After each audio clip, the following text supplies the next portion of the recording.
merciful Heavenly Father, thank you so much for giving this opportunity to be with you once again. Lord, we thank you. Thank you for giving us good health. Thank you for sustaining our life. And also, above all, we want to thank you for the salvation that comes to us through the sacrifice of your Son, Jesus Christ. Lord, we thank you. And today we are here to study your word together and to have fellowship. Lord, be with us and teach us with your word so that we can learn more and we can know about you more and more. Lord, we can be strengthened and we can do the work of you, Lord, in our life, the rest of our life. We can do that. Lord, be with us. And also, Lord, we remember those who are suffering and having tough time. Lord, be with them. And may your encourage and may your power be with them. Lord, we thank you once again. And in Jesus' name I pray. Amen. Okay, let's turn to Gospel of John, chapter 14.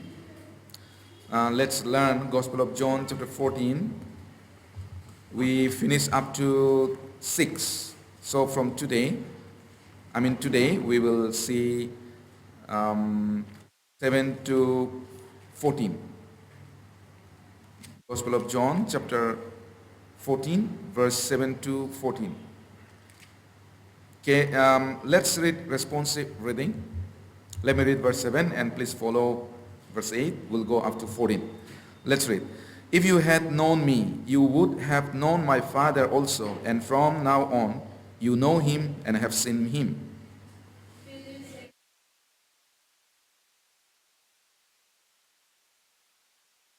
Jesus said to him, have I been with you so long, and yet you have not known me, Philip? He who has seen me has seen the Father. So how can you say, show us the Father?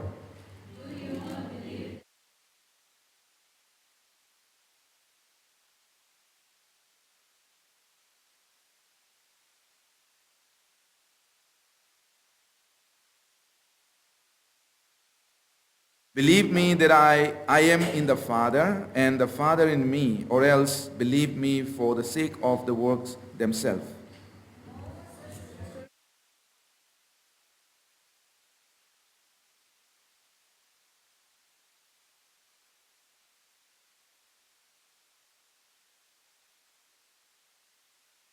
And whatever you ask in my name, that I will do, that the Father may be glorified in the Son.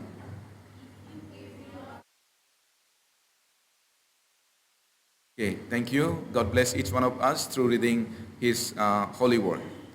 Okay, we have been learning John chapter 14, and you remember, I think, let not your heart be troubled.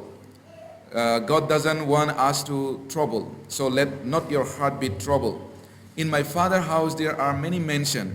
There are many mansions, and Jesus, he said, I go to prepare a place for you, and I will come back. So Jesus said he will come back to take us where he is, we may be with him. So that's the reason Jesus will come back. And now here we see that Philip, the conversation with the Philip, right? Jesus said, if you had known me, you would have known my Father also. That means Jesus and Father are one. Jesus and God are one, right? When Jesus lived in this world, Israelites did not recognize Jesus. They do not recognize Jesus at all.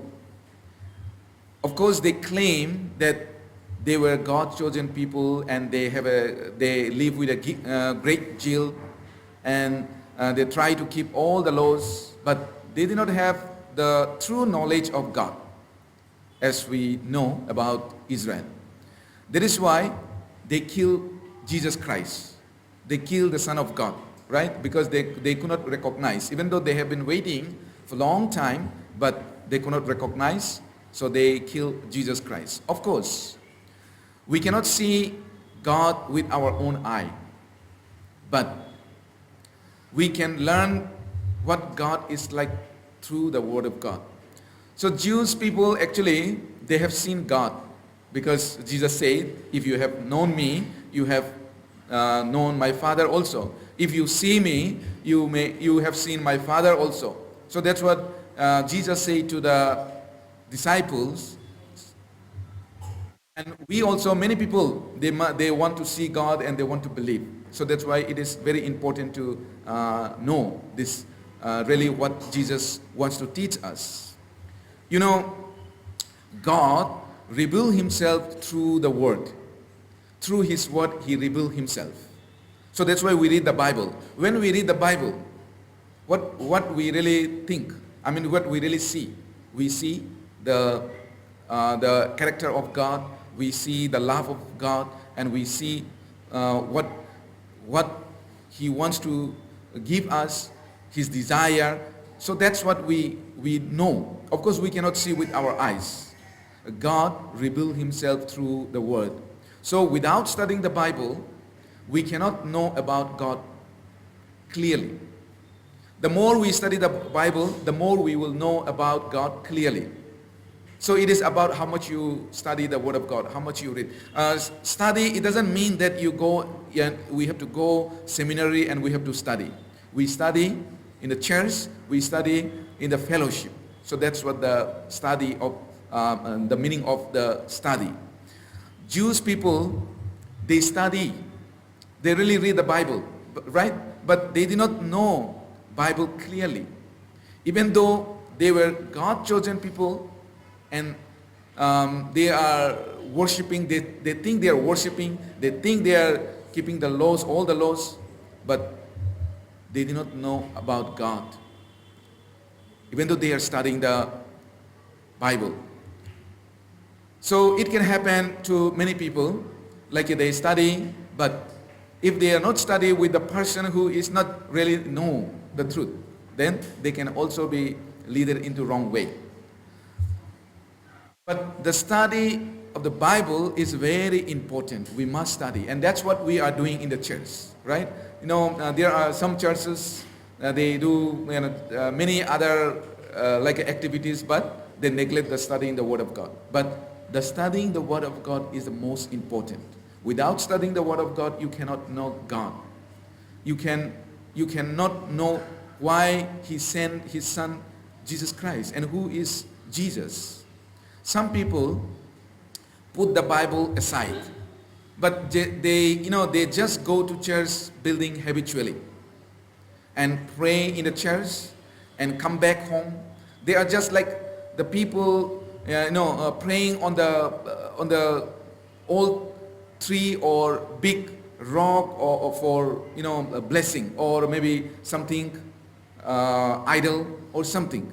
If anyone comes, go to church, keep aside the Bible, they are same like that. So studying the Bible is very important. Meditation is very important. Israelites, they are also just like that. They gather in the temple all the time and they give the offering. They make a sacrifice to God. They keep Sabbath. They paid offering, the tithes, and pray to God, but they did not know God truly. That is why they crucified Jesus Christ. That's what the Bible, Apostle Paul also, he saying, if they have known, they wouldn't have crucified the Son of God. Right? In 1 Corinthians chapter 2, verse 8, Apostle Paul said, Christ was sent by God, but they did not know. That's why they crucified the Lord of glory, the Son of God. They crucified. Who are Jews? Who are Israelites? They are chosen people of God, and they have been waiting for Jesus Christ. Even now, we can see here, the disciples, they did not know that the Word of God and the power of God was working in Christ, working in Jesus. They did not know. That's why even the Philip, he asked, "Show us Father. Who is God? Show us." That's what he asked. We remember the incident, right? We remember the incident in the Bible. One day, I think in Matthew chapter 8, right? One day, Jesus and his disciples, they were on a boat crossing the Galilee lake, and Jesus was sleeping. Jesus was sleeping, and there was a storm, right? There was a storm when they are in the middle of the lake. So the disciples are so much afraid, and they went to Jesus and they wake him up. So what did Jesus say that time? Why are you so fearful, O you little faith? Right? And he rebuked wind, and the wind stopped immediately. That's what we see. So now we can think that if they have known who Jesus is, I think they would never waken Jesus up if they knew who really Jesus is. Because how the winds can destroy the sea in which the Son of God, who created the world and universe, everything, is sleeping there. How can that boat can be destroyed, right? That means they do not know who really Jesus is. That's why they are so much afraid. Wake up, wake up. If they have known Jesus properly, they would not be fearful at all, even in their whole life. So if anyone, there are many people who said, I'm a Christian, but if they know really who really Jesus is, even though they are ready to face with many troubles, even though they know that will be trouble, but they are ready to face. Jesus reveals God, and if they have known Jesus properly, they would have known God the Father. They would have known Jesus also. So verse 1, here it says, let me read again, verse 7, if you have known me, you would have known my Father also. And from now on, you know him and have seen him. Now on, now on. Now on, God is in Jesus. And whatever Jesus does, it is the work of God. And God is working in Jesus. God is working in Jesus. So, Jesus is, performing many miracles because the power of God is in him. So, knowing Jesus means knowing God. That's what Jesus said. From that time on, now on means from that time on, Jesus said the disciples would know for sure in the coming days that he is the Messiah. He is the Son of God. He is the God. Philip said to Jesus, Lord, show us the Father and it is sufficient for us. Show us the Father. Right? Verse 8. Philip said to him, Lord, show us the Father and it is sufficient for us. They want to see God. They want to see God the Father. Who is Philip? Philip is one of the disciples who followed Jesus from, 3.5 years, right? He was following Jesus 3.5 years from beginning, but he didn't know Jesus properly. That is why, Jesus said, you know him and you have seen him, right? Jesus said, verse 9, have I been with you so long and yet you have not known me, Philip? He who has seen me has seen the Father. So how can you say, show us the Father?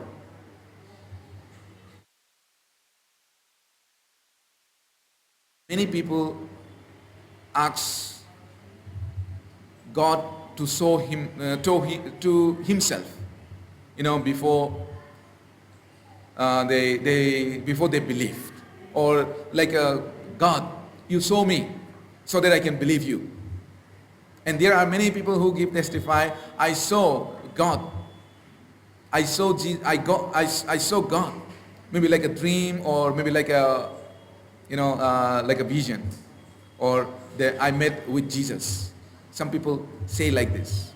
But Bible said, nobody has seen God. And God never allowed to see him with physical eyes. Nobody has seen God. In John chapter 1 verse 18 it says, right? No one has seen God at any time. No one has seen God. Even Moses could not see God. He saw only his back. In Exodus chapter 33 we see. Even the Moses, who is the closest with God, he could not see. So man cannot see God. Of course, God revealed himself through Jesus when nobody have seen him. So that's why Jesus said, if you have seen me, you have seen God. How can you say that you saw us the Father? Actually, disciples they are 3.5 years with Jesus Christ. Right? We know. And they saw his miracles, the miracles of Jesus Christ. And they heard his word, but still, they don't know about God and Jesus. That is why Jesus was so disappointed with the disciples and rebuked to Philip. Have I been with you so long? I have been with so long, yet you have not known me, Philip. I have been with you so many days, 3.5 years with you, but you have also seen many miracles. You have seen so many wonders, so many things. Even the Lazarus was dead, I raised him, but now still you are asking, show me the Father. Jesus was so disappointed. He who has seen me, seen the Father, he said. So how can you say, so as the Father? Seeing Jesus is seeing God. But the disciples did not know about this. The disciples were eating with eating with Jesus, drinking with God. They are listening the word of God. They saw the sign of God, but they could not understand until the disciples met the resurrection of Jesus. After the resurrection of Jesus, actually their doubt was clear, right? They have been with Jesus, but even though Jesus spoke many days, I will be dying on the cross, and I will be buried. After 3 days, I will be resurrected. But they could not understand. But right after resurrection of Jesus, all the doubt disappeared from them. They saw Jesus with their physical eyes. Means they came to know that Jesus is God. They came to know. Right? That's why when we look at disciples' life, they really declare, He is God, whom we have been waiting. He is the Messiah. So even they rebuke to the Jewish people, the one whom you have killed, he is the Messiah. Book of Acts, when we read, you'll find. Look at Jesus with our spiritual eye while we are reading or we are studying about the Bible. We can see our Lord more and more. We can see clearly that God is working in him, and Jesus' word is God's word. So when we heard about the word of Jesus, we obey, because this is the word of God. People, they don't want to study the word of God. Just they come to church, go back as like habitually. But as I said, that is like one of the other religion. They come to temple, right? And they do something like they sow their face, or they do something, or they offer, or they sacrifice, and they go back. But Christians is not like that. Christian is completely different. Christian is believing in Jesus, and that God is in Jesus, and God is working in Jesus, and Jesus is God. That is the Christians. There is a Christian's life.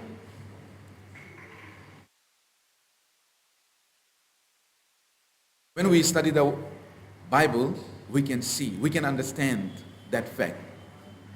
So John chapter 14, let's go back there. John chapter 14, now verse 10 and 11, let me read. Do you not believe that I am in the Father, and the Father in me? The words that I speak to you, I do not speak on my own authority, but the Father who dwells in me does the work. Believe me that I am in the Father, and the Father in me, or else believe me or for the sake of the works themselves. Now Father in me, I am in the Father, and the Father is in me.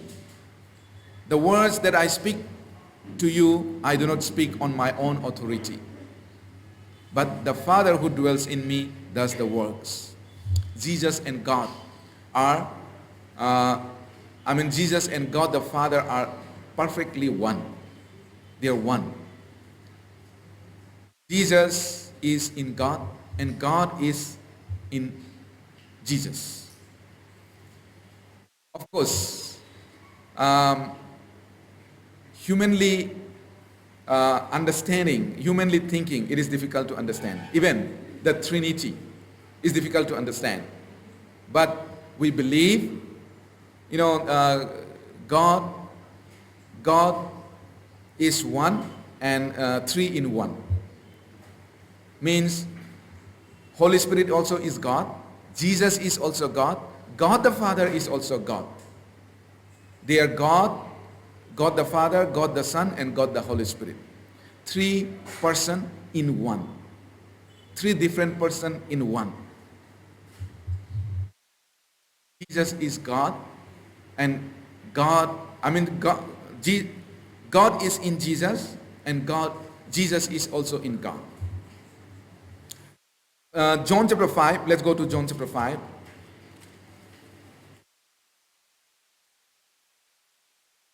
Verse 19, I will read 19. Then Jesus answered and said to him, most assuredly I say to you, the Son can do nothing of himself, but what he sees the Father do. For whatever he does, the Son also does in like manner. So here also we see that the Son can do nothing of himself, but what he sees the Father do. When we say we believe in Jesus, we believe the word of Jesus is the word of God. We believe the work of Jesus is the work of God. And we accept that in our heart, that the work of God, the work of Jesus is the work of God, and the words of Jesus is the words of God. We accept and we take it in our heart. Jesus said, if we cannot believe that God and Jesus are one, then we have to believe for the sake of the work that Jesus performed. Right here it says. Means, if he is not from God, then how can he raise who is dead for 4 days? And if he is not God, then how can he do the work of God? So, even though he's saying to the Jewish people or disciple also, you have seen the works that I have been doing, at least you should have believed that works. The miracles, all the signs that Jesus performed shows the power of God. And finally, after showing many miracles, finally Jesus died on the cross and rose up again after 3 days. But until Jesus was resurrected, disciples could not believe that God dwells in Jesus. The time Jesus was on this earth, God was with him. But disciples could not believe. Even though they have seen, they watched so many signs Jesus have performed. The disciples are like Israel people. Israel also, they have seen so many, but they could not believe God's word, even from the time of prophet. So Israelites are same thing like disciples. Of course, disciples are also Israel. What I mean is that later also they are like that. Israelites, they are blind. Even though they saw the work of God, the work of Jesus, they have seen with their own eyes, they listened, they hear, but they could not believe Jesus. And they are, when we see, they are afraid to be healed by Jesus. When Jesus was healing some people, right? But some people, like a Jewish leader, they are afraid to be healed by Jesus. They close their eyes. They close their ears. They harden their heart. That's what Israelites does. So that's why in Matthew, we see in Matthew chapter 13, let's go there. Matthew chapter 13, Jesus said this, parables. Matthew 13, verse 13 to 16, I will read. 13 to 16.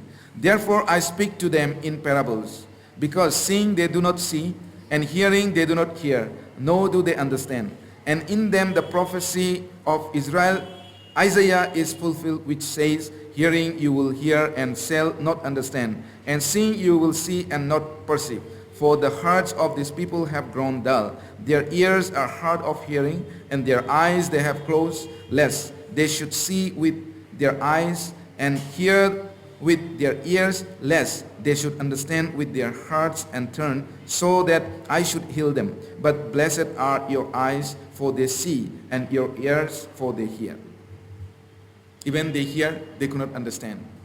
Even they see, they could not understand. Of course, people should listen the word of God. With their ear, with their eyes, they should see what Jesus do, we should see. No matter how much delicious food is given to you or it's presented before you, but if you do not eat, it is useless, right? No matter how delicious that food is, if you don't take it, if you don't eat, that's useless. Otherwise, no matter how many sign and miracle are performed before you, or no matter how much you listen to the word of God, but if you do not understand, it is like not useful for your soul. Have to understand. So some people come to the church, but they don't understand, like this, like Jesus said, right? Like Isaiah prophecy. They listen, they see, but they don't understand. That's why I spoke with the parables. So many people, they come to church. As I said earlier, habitually they come, but their heart is far from God. So they cannot understand. So nothing is going to profit for them. So we need to listen with a longing heart. When we listen to the word of God, and when we see the ministry of the works of God, we should not ignore. We should not ignore it, and we should respond to this with our faith. So we need to study. People should come to God. People should listen the word of God. So what is the word of God? Now, what Jesus spoke, that is the word of God. And when we listen the sermon, we come to church, we listen that. Of course, God anointed to deliver this message to the people. So let's say the pastors or the evangelists, God assigned somebody to deliver his word. Like in the time of Old Testament, God chose the prophet and he delivered his word through them. And during the time of disciples, God used the disciples. So same way. But people should listen.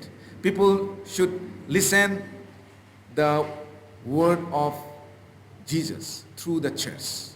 Not somewhere, but through the church. Of course, through the church, because God is working through the church. One of the greatest work of God is saving the lost soul. And God does this work through the church. And that is the greatest work. When people listen the word of Jesus and believe, that time they change they change their destiny from eternal hell to eternal life. So let's go back, John chapter 14, verse 12. I will read now 12. 12, it says, now, most assuredly I say to you, he who believes in me, the works that I do, he will do also. And greater works than this he will do, because I go to my Father. Can you understand here?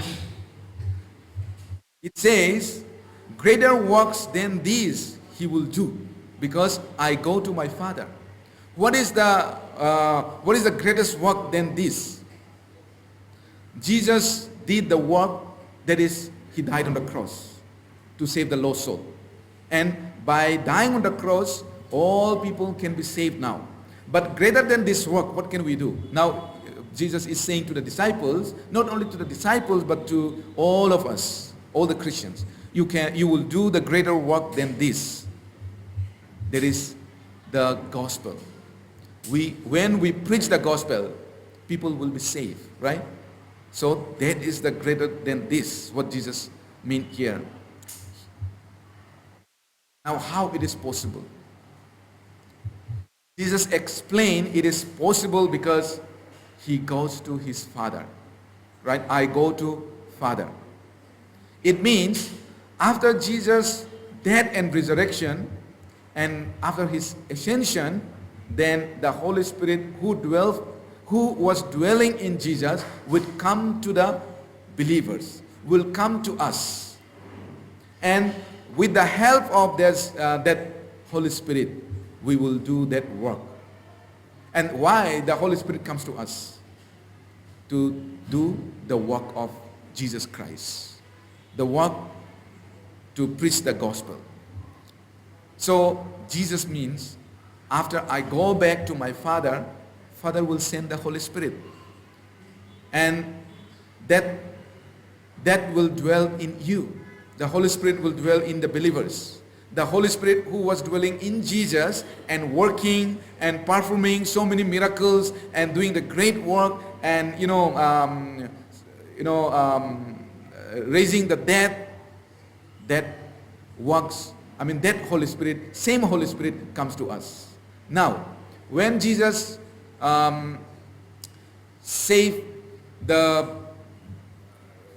when Jesus healed the blind, it is spiritually, it means that when we preach the gospel, those who are spiritually blind, they will open their eyes. When Jesus healed the lame, when we preach the gospel, those who are lame, those who are spiritually sick, those who are spiritually, going towards to hell, they will be saved. And there are so many meanings, like leprosy, right? Leprosy are going to die. They are going towards to hell. But when we preach the gospel, they will they will be saved from eternal destruction. So that same spirit comes to us. So if you read in the book of Acts, it says that you shall receive power when the Holy Spirit has come upon you. Stay in Jerusalem until Holy Spirit comes down. When the Holy Spirit comes, you go. Because this Holy Spirit will come to you and that will help you to preach the gospel.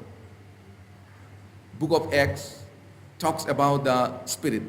In the four gospel, what we see, Matthew, Mark, Luke, John, we see that Jesus had done in the land of Israel many miracles, right? In the land of Israel. But when we look at the book of Acts, we see that the Holy Spirit, the work of Holy Spirit, and the work of church. In the book of Acts, whole book of Acts, if you read the acts of the Holy Spirit, or the works of the Holy Spirit, or the works of the church, because the Holy Spirit is working in the church. So Jesus raised the dead people, he cleansed the lepers, he opened the eye of the blind, and many other miracles he has done. But Christians, after we receive the Holy Spirit, we will do greater than this. Greater than this work we will do. That's what Jesus means. Actually, saving the lost soul is greater than that, right? Because the person who is maybe like a healed, but if they are not saved, they will go to hell. So greater than this is saving the lost soul. But still, even today, people take it as, like healing is greater than anything. So they practice healing, saying that healing ministry, all this. But Jesus said, look at what Jesus said. That spirit, wherever we preach the gospel, by the help of Holy Spirit, that spirit become alive. The eyes of the blind spirit open. The filled spirit, like the leper, they are safe from eternal hell. And they can go to heaven. So that is only through the gospel. So Jesus performed the work of God only 3.5 years. How many years? Only 3.5 years, right? He was performing, he was doing many miracles, he was healing, 3.5 years. But the gospel, the Spirit is working from when? The moment the Holy Spirit comes. In the Acts chapter 1, the Holy Spirit comes down when he was ascended, right? Disciples are waiting in Jerusalem.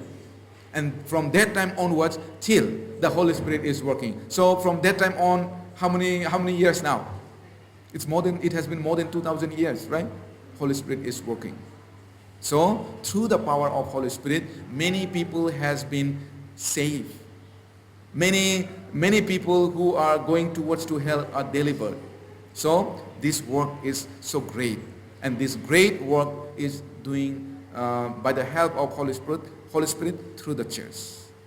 Lord is working in the believers. Lord is working in you if you are truly saved. God is working in us. God is not idling, but He is always working and He is helping us. He is dwelling in us and He is working to save the lost soul. So we should not forget that. When we forget that God is saving the lost soul through me, then we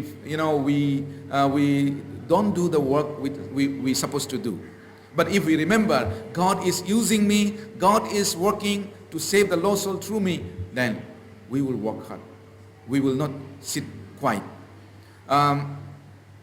Okay, let's go to Acts chapter 10, verse 38. Acts chapter 10, verse 38.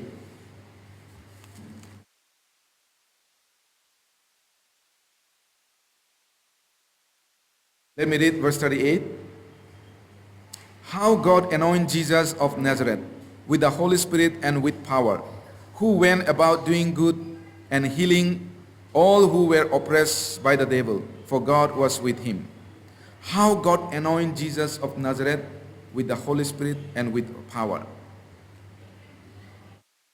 Jesus was filled with the Spirit of God.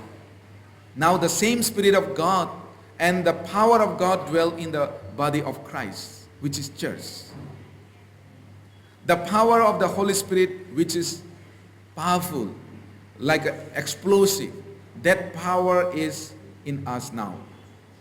So we have to remember this truth, and we have to follow the Holy Spirit, because God saved through us.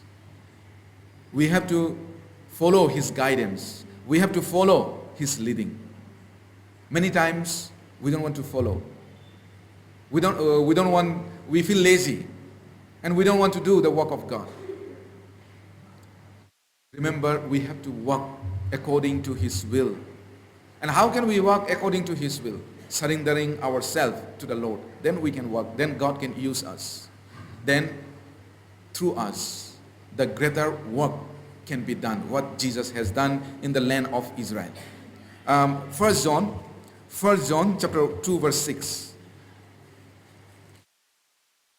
Chapter 2 verse 6. Okay, let me read verse 6, he who says he abides in him ought himself also to walk just as he walked. So First John said, he who says he abides in him. If you say you are abiding in Jesus, then you also walk. To walk just as he walked. We have to walk as Jesus walked. If you say, really, I'm abiding in Jesus. Our Lord is abundantly, exceedingly, according to the power of God, able to do the work through us. He is working through us. In Ephesians chapter 3 verse 20 says, now to him who is able to do exceedingly above all that we ask or think. So whatever we ask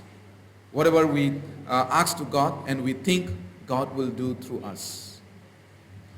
If you ask, and also Bible said right in, okay, let's go back to now, John chapter, our text will go 14, verse 13 to 14. Verse 13 and 14. Let me read. If you ask anything in my name, I will do it. Sorry, verse 13. And whatever you ask in my name, that I will do, that the Father may be glorified in the Son. If you ask anything in my name, I will do it. If you ask anything in my name, I will do it. This is a wonderful promise of God. Whatever you ask, Christians, we have a privilege to do something. Whatever you ask means, of course, to fulfill, it's not to fulfill our desire, but whatever we ask to fulfill the desire of God, God will do it. Lord will help us so that we can do more greater things than himself. As I said, the work Jesus has done, he also said that you can do greater work. So God will help us. He will help us, the believers. So this is the privilege for us. This is the promise. When we pray to God, according to his promise, he will answer our prayer. According to his glory, then he will help us to do. When we pray to God, God will help us to do that works. What is a prayer actually? We learn many times. I talk many times, right? Prayer is talking to God. So prayer is very essential because we need to talk with God. And when we study the Word of God, last time also I shared, God talks with us. God talks to us. Means God tells us what to do, what not to do. And when we pray, we ask God, I need this. I need that. Help me. So that is the prayer. So prayer is very important and studying the Word of God is very important. If you want to live according to the Word of God, or if you want to receive the life and power from God, and if you want to live closer with God or nearer with God, and if you want to preach the gospel, then we should pray more. Then only God will, the power of God will come to us. So God promised that when we pray, I will do it. If you ask anything in my name, I will do it. That's what God promised. There's a story, we see in the Bible, Luke chapter 18. There was okay, let's go there. What is the name? I just forgot. Luke chapter 18.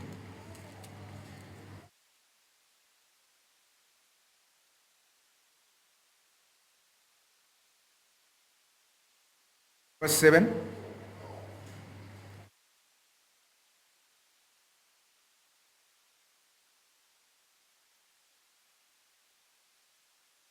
And shall God not revenge his own elect who cry out that day and night to him, though he bears long with them? I tell you that he will avenge them speedily. Nevertheless, when the Son of Man comes, will he really find faith on the earth? From verse 1, if you read, you will find that he spoke a parable to them that men always ought to pray and not lose heart. So, in this parable, what we see that there was a certain woman. She came to Jesus saying, "Get justice for me from my adversary." So, the parable, it says like this: even though there was an unjust judge, and this woman is keep coming, right? And in the beginning she doesn't listen, but later, because she keep coming, so the unjust is just fear. So that's why she got the judgment, even though unjudgment do like that. So now from this parable, I want to say that in verse 7, "And shall God not avenge his own elect who cry out day and night to him, through he bears long with them?" Now, even though unjust, like that kind of people give judgment to the one who come again and again, then now who is our God? Our God is just, right? So he will do it. So we need to pray more and more. And Thessalonians, it says that pray without ceasing. Pray, keep praying, then God will give us. When we look at Jesus Christ, how many times he prayed? He prayed many times, right? We can see. So he said, "Learn from me." He's an example. He went before crucifixion, he went to Gethsemane, he prayed, and we see many times, often he prayed. Because he prayed sincerely, earnestly, we can see that his sweat is his blood comes through the sweat because of his prayer. Before crucifixion, he prayed. Before doing anything, he prayed. So we must also pray. When we look like other people, those who are not truly saved also, they pray they make a fasting prayer, night prayer, and early morning prayer, but we are saved, right? We are saved means we understand more about the power of God. We understand more about the help of Jesus Christ. That means we need to pray more. Okay? We should pray more. When we pray, we can have true fellowship or the close fellowship with God. And when we pray, actually we feel the presence of God more when we pray. And when we pray, we feel much closer with God. That's how we feel when we pray. Suppose sometime it happened that you stay far away with your loved one, right? Far away. But when you talk by phone, how do you feel? Even though you are far, but you feel like a close, right? When you talk. So we need to talk with God. We need to pray to God. God wants to hear our prayer. Why not? Even parents parent wants to hear their request from their children, right? Suppose even though sometimes parents know they need, but if they ask, parents feel more nice when they ask something. So when we pray, our God will be happy. And praying means trusting God. We trust. Children, when they need something, why they run to their parents? Because sometimes parents doesn't have money, but even that children, they run to their parents, right? Father, I need this. Mother, I need this. Why? They trust. Parents will give them. And when we ask to God, it shows that we trust God. Instead of ourselves, instead of our power, we trust God. That's why we pray. And that's why God is happy when we pray to God. And also, let's see one more scripture. Psalm 62 verse 8. Let me read Psalm number 62 verse 8. Trust in him at all time, you people. Pour out your heart before him. God is a refuge for us. God is refuge for us. Trust in him at all time. We need to trust God. And one more thing, prayer is also like mirror. You know, when we go to mirror after whole day work, if you go to mirror, you can understand you are exhausted or your face have something. You can understand, right? Oh, I need to wash my face. Suppose you're busy whole day, then you understand when you stand in front of mirror. So prayer is also like that. When we pray to God, you know, we understand who we are. We come to know who we are. And when we study the Word of God, also same thing. We understand who we are. God tell us. Bible said, who can understand his errors? Who can understand? Cleanse me from secret faults. So that's what King David said. Who can understand? Sometimes we don't understand our errors. Okay? So when we come to the Word of God, when we pray to God, then we can understand. It's not easy to understand our fault. But when we come to God, we can understand our fault. And when we understand our fault, you know, we try to fix that. So we pray to God, and when we pray to God, our conscience becomes so sensitive. Even the small hidden sin will be revealed, and when we remove all this, then we can live a better Christian's life. Unless we know, we cannot remove. So through the prayer, through the studying the Word of God, our conscience become sensitive, and we realize more and more that I need to. We see more and more our fault, and I need to change. We realize, then that's how we can change. So here we can see the great lesson from chapter 14, which Jesus was teaching to the disciples, and same thing also telling to us. So let us remember what we have learned today. Let's pray for now. Merciful Heavenly Father, thank you so much once again for teaching us with your holy word. Lord, we thank you. And today we have learned that if the God is in you and the Holy Spirit, the same Spirit who was working in you, that is working now in us. So Lord, help us so that we can remember all the time, and we may fulfill the will of Holy Spirit in our Christian's life. Lord, be with us. And thank you so much. And in Jesus' name I pray. Amen. Okay, thank you everyone.